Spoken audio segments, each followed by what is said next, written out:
في زحمة الحياة ننسى نتأمل النعم اللي تحيط بينا كل يوم. نفتح عيوننا ونشوف النور، وما نفكرش إن في ناس يتمنوا بس يشوفوا الضوء. نسمع أصوات أحبابنا، وما نقدرش إن في ناس يعيشوا في صمت تام. نخطو خطواتنا بكل بساطة، بينما غيرنا يقاتل على كل حركة.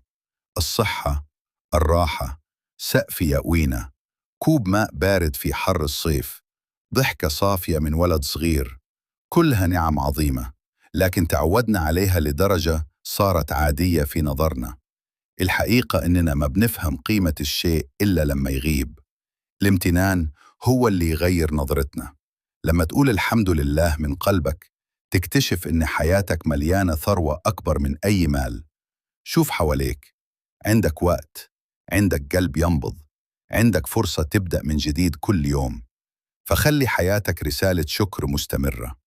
قدر النعم قبل ما تفقدها، وعيش تفاصيلك كأنها هدية ربانية تتجدد مع كل نفس.